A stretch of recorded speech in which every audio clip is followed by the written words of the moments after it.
स्वराज मराठीमध्ये आपलं स्वागत आहे। सर्वसामान्यांचा आवाज, निर्भीड, बेधडक, स्वराज मराठी।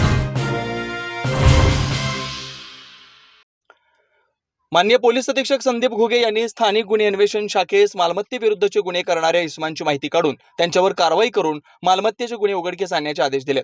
सदर आदेशाप्रमाणे पोलीस निरीक्षक सतीश शिंदे, स्थानिक गुन्हे अन्वेषण शाखा यांनी स्थानिक गुन्हे अन्वेषण शाखेकडील सहाय्यक पोलीस निरीक्षक पंकज पवार व स्टाफ यांच्या एक पथक तयार करून घरफोडी व मोटरसायकल चोरीचे गुन्हे करणाऱ्या संशयित इसमांची माहिती काढून त्यांच्यावर कारवाई करण्याकरता आदेशित केलं होतं।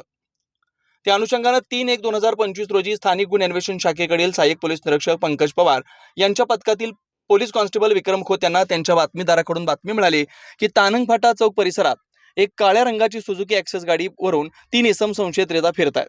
नमूद पथकाने मिळालेल्या बातमीप्रमाणे सदर ठिकाणी जाऊन सापळा रचून थांबले असता त्यांना एक काळ्या रंगाची मोपेड ॲक्सेस दुचाकीवरून 3 इसम येत असल्याचं दिसलं। त्यांच्या बातमीप्रमाणे संशय आल्याने सहाय्यक पोलीस निरीक्षक पंकज पवार व पथकाने सदरची गाडी थांबवून सदर इस्मांना पळून जाण्याची संधी न देता त्यांना ताब्यात घेतलं। त्यांचं नाव गाव विचारता त्यांनी त्यांचे नाव सुहेल एजे लियाकत अली, वय 25 वर्ष, राहणार राजाजीनगर, होसपेट, जिल्हा बेल्लारी, राज्य कर्नाटक। SD इरफान अली एस दादापीर, वय 21 वर्ष, राहणार पुलबंद स्कूल जवळ, होसपेट, जिल्हा बेल्लारी, राज्य कर्नाटक। BP मोहम्मद तय्यब रहमान वली, वय 21 वर्ष, राहणार बेल्लारी रोड सर्कस जवळ, उरामा बेलू, होसपेट, बेल्लारी, राज्य कर्नाटक असे सांगितले। सहाय्यक पोलीस निरीक्षक पंकज पवार यांनी त्यांच्या अंगझडतीचा उद्देश कळवून पंचाक समक्ष अंगझडती घेतली असता BK मोहम्मद तय्यब याच्या पाठीवर असलेल्या सॅकमध्ये वरील प्रमाणे रोख रक्कम व लोखंडी कटवणी मिळून आली। त्या सदर रोख रक्कम व मोटरसायकलीबाबत विचारणा केली असता त्याने सदरची रोख रक्कम सांगली येथील गणपती मंदिरासमोरील पेठेमध्ये एका बंद दुकानाचे कुलूप तोडून आत जाऊन कपाटातून चोरी केल्याचं व मोटरसायकल ही विजयनगर चौक सांगली येथून चोरी केल्याबाबत कबुली दिली। सदरबाबत सांगली शहर व विश्रामबाग पोलीस ठाण्याच्या क्राईम अभिलेख तपासले असता वरील प्रमाणे घरफोडी व मोटरसायकल चोरीचा गुन्हा असल्याची खात्री झाली।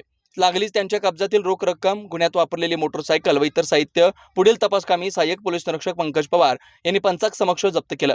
सदरचे आरोपी हे रेकॉर्डवरील आरोपी असून त्यांच्यावर मोटरसायकल चोरी व घरफोडीचे कर्नाटक राज्यात गुन्हे आहेत। सदर आरोपी व जप्त मुद्देमाल पुढील तपासकामी सांगली शहर पोलीस ठाण्याकडे वर्ग करण्यात आलाय। पुढील तपास सांगली शहर पोलीस ठाणे करतात। पोलीस अधीक्षक संदीप घुगे, अप्पर पोलीस अधीक्षक रितू खोकर यांच्या मार्गदर्शनाखाली पोलीस निरीक्षक सतीश शिंदे, स्थानिक गुन्हे अन्वेषण शाखा, सहाय्यक पोलीस निरीक्षक पंकज पवार, पोलीस हवालदार Anil, police constable Vikram, Mahadev Nagane, Sagar Lavate, Anil Kolekar, Daryappa Bandgar, Sagar Tingre, Sandeep Gurav, Satish Mane, Machhindra Bard, Nagesh Karat, Uday Mali, police शिपाई कॅप्टन गुंडबाडे, सायबर पोलीस ठाणे, पोलीस नाईक संदीप नलावडे, पोलीस शिपाई सोमनाथ पतंगे, पोलीस शिपाई विक्रम खोत, स्थानिक गुन्हे अन्वेषणचे पोलीस निरीक्षक सतीश शिंदे।